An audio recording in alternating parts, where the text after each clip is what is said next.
সরকার গণমাধ্যম সংস্কার কমিশনের কোনো সংস্কার প্রস্তাবই বাস্তবায়ন না করায় হতাশা ও ক্ষোভ প্রকাশ করেছেন সাংবাদিক নেতারা। তবে তথ্য উপদেষ্টা সৈয়দা রিজওয়ানা হাসান সম্প্রচার কমিশন ও প্রেস কমিশন অধ্যাদেশ বাস্তবায়ন করার আশ্বাস দেন। রাশেদ রায়হানের রিপোর্ট।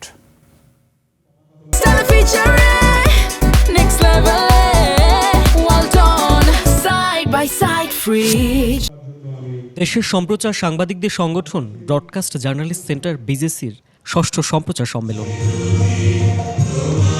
আন্তর্জাতিক মাতৃভাষা ইনস্টিটিউটে জাতীয় পতাকা ও সংগঠনের পতাকা উত্তোলনের মধ্য দিয়ে শুরু হয় সম্মেলন।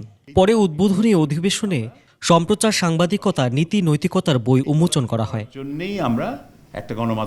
আলোচনায় গণমাধ্যমের স্বাধীনতা ও কর্মীদের সুরক্ষা নিয়ে উদ্বেগ প্রকাশ করেন সাংবাদিক নেতারা। তথ্য মন্ত্রণালয়ের কর্মকর্তারা মাঝখানে খুব ব্যস্ততা দেখিয়েছেন যে এই সংস্কার কমিশনের প্রতিবেদন তারা এটা নিয়ে কাজ করছেন। সেই কাজটা কি হয়েছে?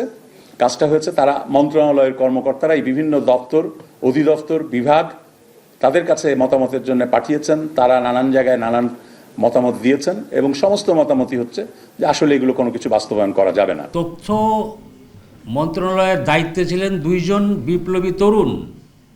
তারা থাকার পরেও আমরা মিডিয়াতে বিন্দুমাত্র কোনো সংস্কারের হতে দেখলাম না। সন্ত্রাস দমন আইনে সাংবাদিক গ্রেপ্তার নিয়েও উদ্বেগ জানান তারা। তাদের কিছু নৈতিক রাজনৈতিক অপরাধ তারা করেছেন আমিও মনে করি।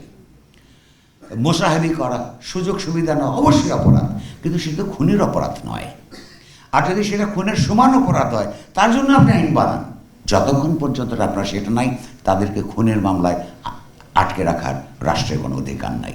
অনুষ্ঠানে তথ্য উপদেষ্টা ডেইলি স্টার ও প্রথম আলোতে আগুন দেওয়ার ঘটনায় ব্যবস্থা নিতে সময় লাগার ব্যাখ্যাও দেন। ওই সময় ওই জায়গাতে আসলে হেলিকপ্টারটা দেয়া যেত না, কারণ হচ্ছে যে এত জোরে বাতাস দিলে আগুনটা ছড়িয়ে যাওয়ারও একটা সম্ভাবনা ছিল।